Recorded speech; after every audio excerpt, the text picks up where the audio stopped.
Okay, so thanks everybody for having me. I'm going to talk some about how new materials, new technology actually fundamentally changes the manner in which we program systems.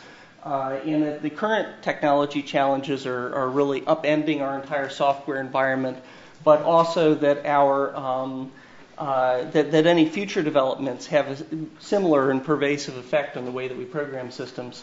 But before I get into that, I just want to establish context. So I work at a DOE supercomputing center, NERSC, and that's pretty much been my career has been in supercomputing, and wanted to explain, the kinds of things that motivate the largest scale supercomputers on the planet. So this is, we're trying to simulate combustion systems in order to generate, it's over here somewhere. Yeah, I like to point. Oh, am I not loud enough? We're recording. Oh, you're recording. I see. Need a microphone. Okay, I thought it was pretty loud, but yes, that would probably be important. Okay. Is this thing on? Yes, I turned it on. Oh, okay. All right. All right. So this is. Excuse me.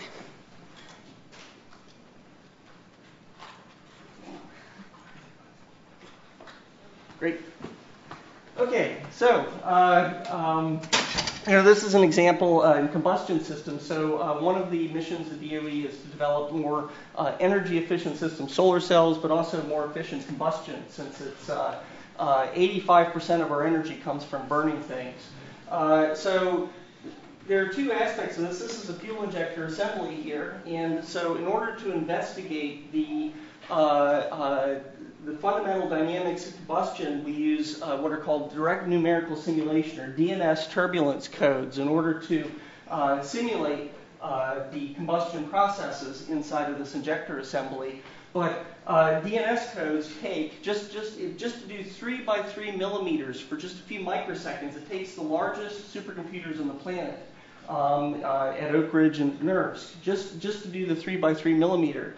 And then we take the data from this experiment, or this simulation, and it's used to calibrate large eddy simulations, which are capable of simulating the entire combustion chamber. Oh, sorry. We're going to try another one? Yes. Okay. So you want this guy back. All right. Okay. All right.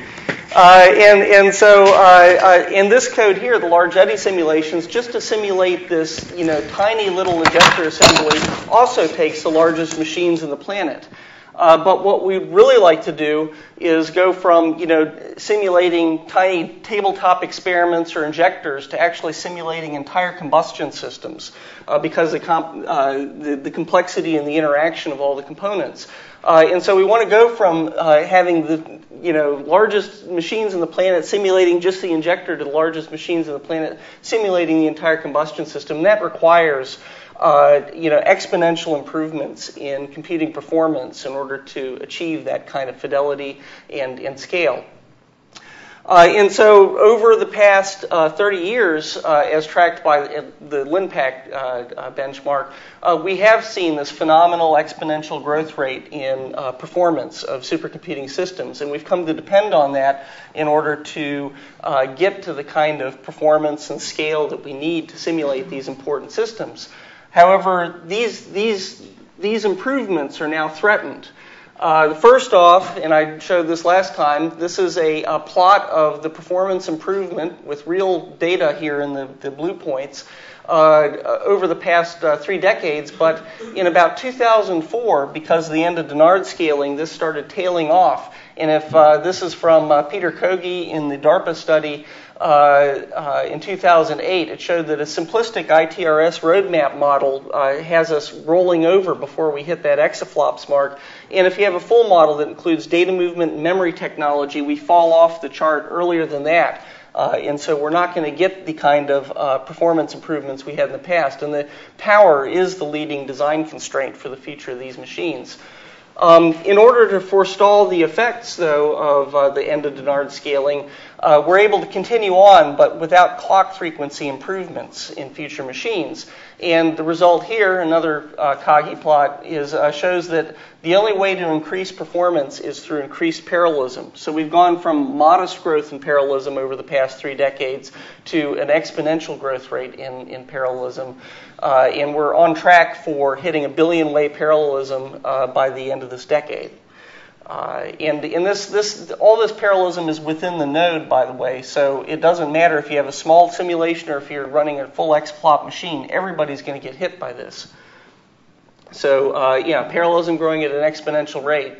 The other is, and this is from David Turek at IBM, we've become accustomed to the growth rate in memory density and memory performance growing at approximately the same rate as the compute technology, but we're actually, this is moderating to the point now that we're very memory constrained in future machines. We're not able to grow the memory at historical rates. And this also forces us into strong scaling, which is Amdahl's law says that this is a very dangerous direction for us to be traveling. And then the last thing is that the energy cost for moving data across copper wires, for example, is not improving dramatically, whereas the cost of the cost of a flop, even though it's not improving at historical rates, is still improving. So the cost of data movement is now exceeding the cost of performing a floating point operation on the data, which fundamentally changes our model for computation. And then, of course, we have reliability is increasingly a concern for future machines. This is a chart that I showed last time I gave a talk at this meeting. I think that was like 2009. And this is the projected growth rate in the amount of power consumed by the largest machines that we buy. And this is a real problem for us because that's $1 million per megawatt per year. And when I showed this chart, somebody shall be named, remain nameless, David Patterson, said that that's ridiculous. Nobody's ever going to construct a system that consumes 25 megawatts. And lo and behold, the Tianhe 2 system now in China, and you can ask Shekar about this, consumes about 20 megawatts, maybe 25 if you include the cooling system. So we're actually right on track with this diagram, which was first presented in 2008. So our worst fears are actually becoming realized in all of this. And so this has caused the growth rate now is already, we're measuring it tailing off from our historical trends. And it creates not just an expectation gap, but we're actually seeing codes not merely slowing down and flattening out, but actually slowing down for future machines, given the new design constraints.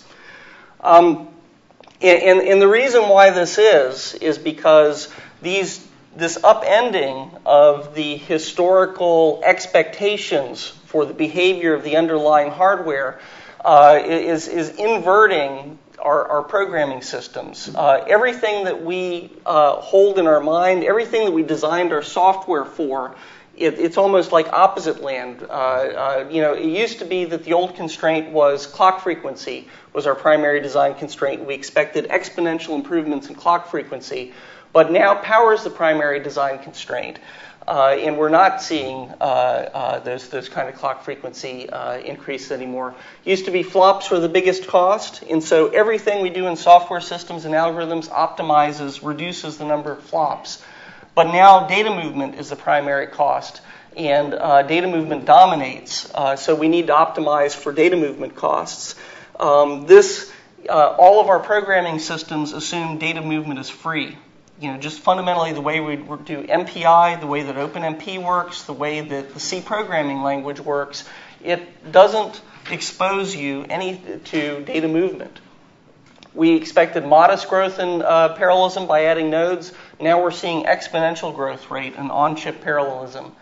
Memory scaling, we maintained 1 byte per flop for the better part of 2 decades. Now we're seeing compute growing twice as fast as memory capacity, so our assumptions about improvements in memory capacity are also undone. MPI plus X, we assumed uniform costs for communicating between processors within a node. and also between nodes. This is no longer the case. We need to reason about data locality, and it's not something that's baked into our programming system, and it's not something that we're taught how to do. We assumed uniform system performance, that every component of the system, every processor runs at the same rate. Now, architectural non-uniformity dominates, and those assumptions that underlie a lot of our software environments are no longer true. And last thing, it used to be reliability was all the hardware's job, but now we can't count on hardware alone. And this fundamentally breaks our current programming paradigm in our computing ecosystem. So, this is the programming systems challenge here, is that, programming models we don't design computers to match our notion of an abstract programming model. It's actually the other way around. The programming model is a reflection of the underlying machine architecture. And our programming environment and our programming model express what is important about performance, and they hide the complexities of the underlying machine where it isn't consequential to performance or where a compiler can automate those choices. The problem is that our programming models and the way that we program machines are increasingly mismatched with the reality of what's important in terms of cost for the underlying hardware and what isn't. Moreover, any technology you develop in energy-efficient electronic systems, if it changes that cost model, it's likely to change the entire manner in which we program the systems. So, changes in the ratio of costs have performance programmability consequences. Even if it's a good technology to develop, in order to exploit it, we have to change our entire programming environment. And the technology changes have a deep and pervasive effect. We have to decide, given those new cost models of how the underlying system behaves, what can we virtualize? What do we need to expose and make more visible, and what can we ignore because it's inconsequential to performance? So this is an example of how the programming model is a reflection of the underlying machine model. This is the classic PRAM model. So originally it was just the PRAM model basically assumes that every processor in the system is equidistant to memory and equidistant to each other. And for a long time, that was actually a sufficient abstraction to describe how you could program a machine, or that was what we targeted with our programming models. Later on, we have the cluster distributed memory model. We could no longer afford to maintain this illusion of equidistance for the processors.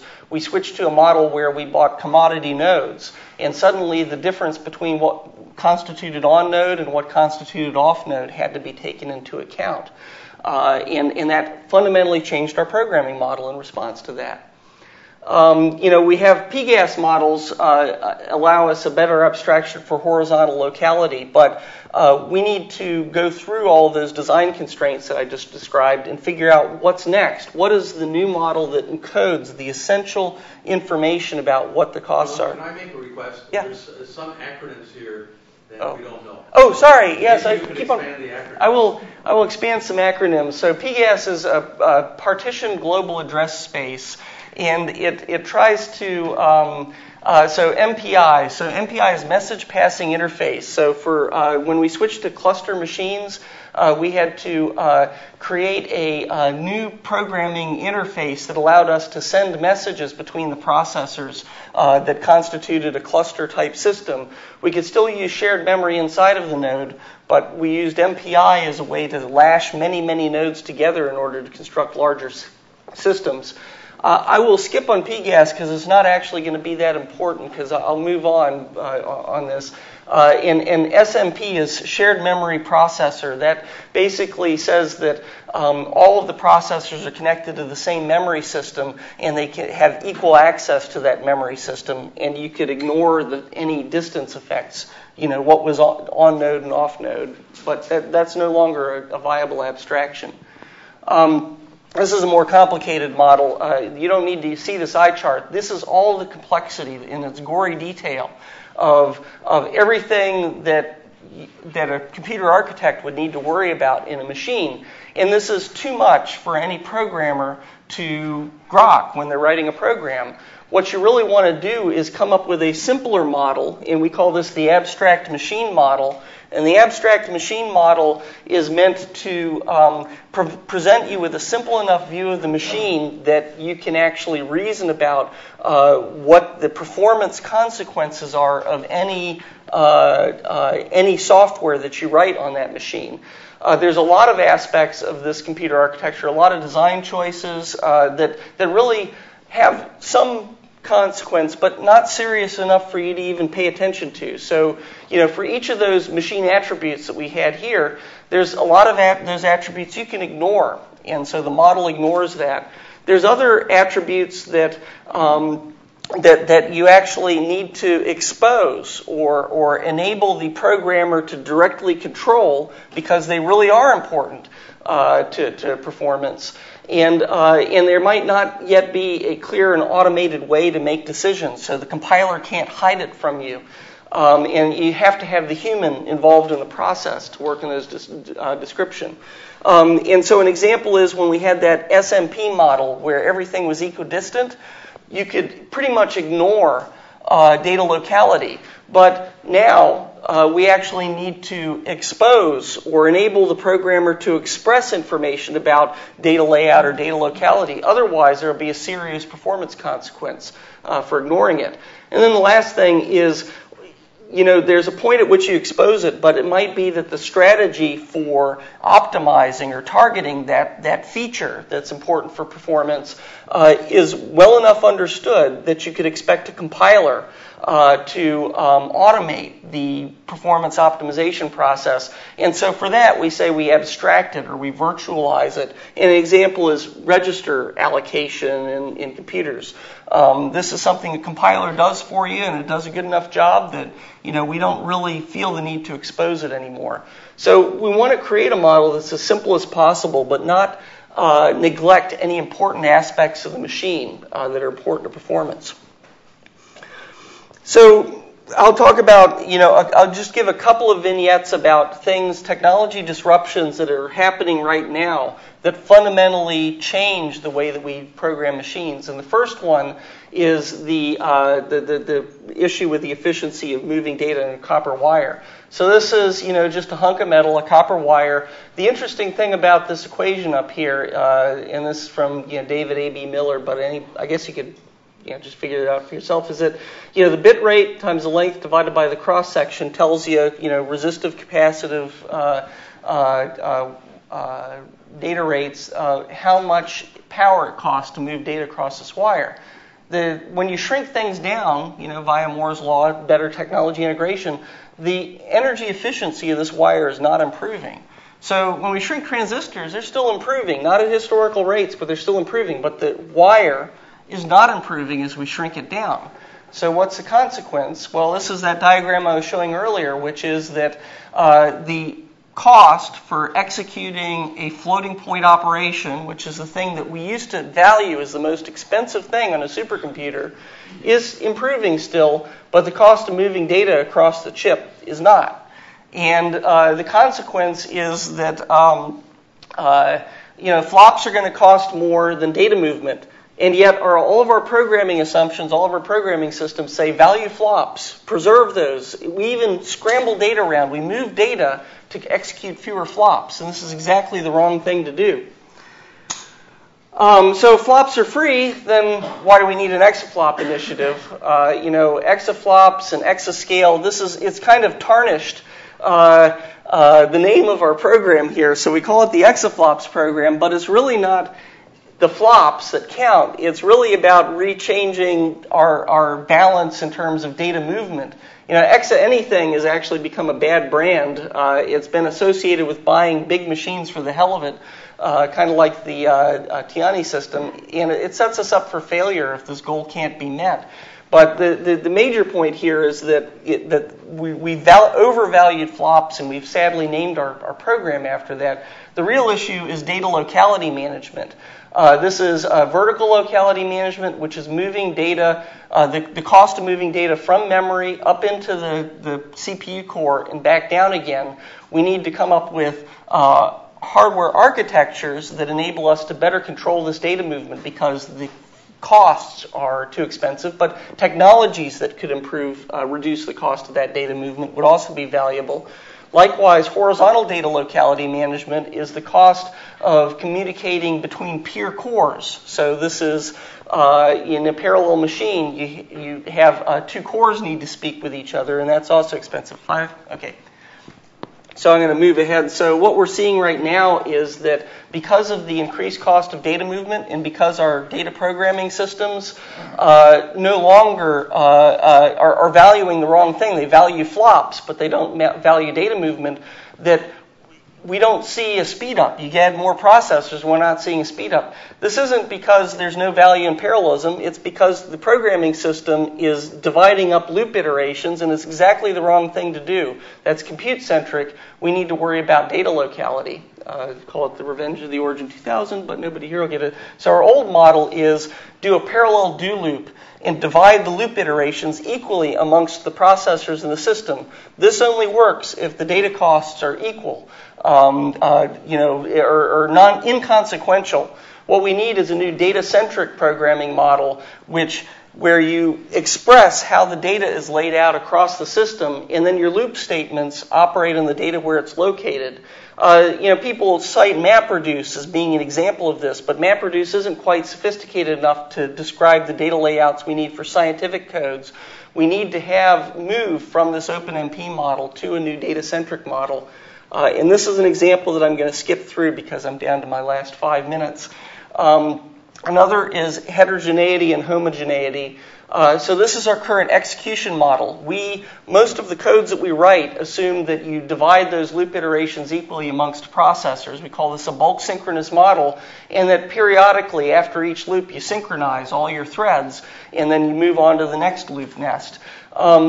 However, that assumption of uniformity is starting to fall by the wayside. We have fine-grained power management in order to get better energy efficiency. It's causing cores to run at different speeds. We're seeing GPU hybrid cores.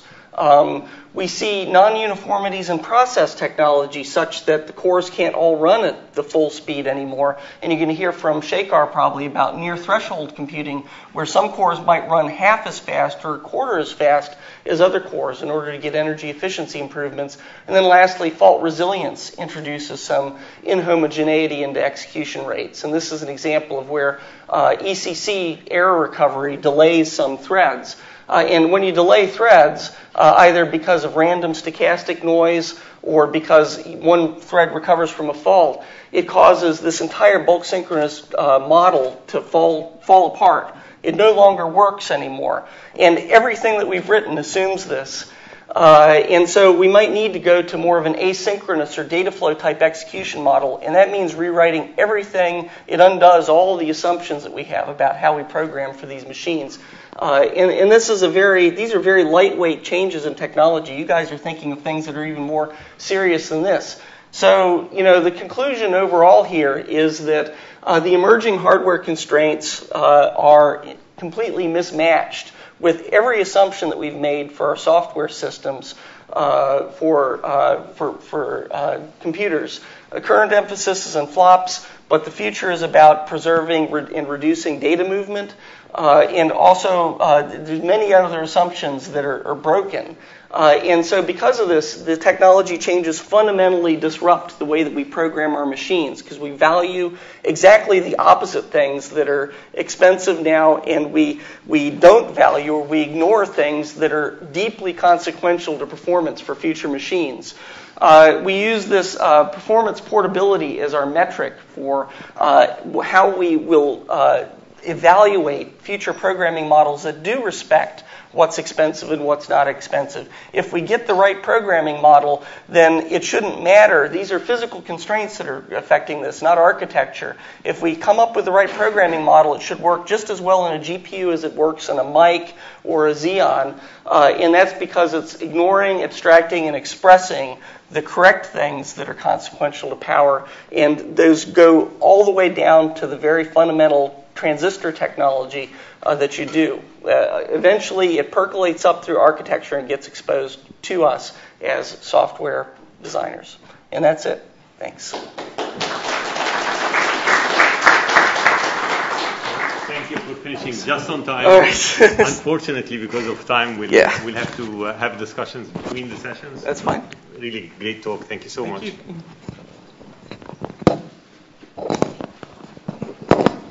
Our next speaker is Kirsten Ida. Can we squeeze a question in? Sure.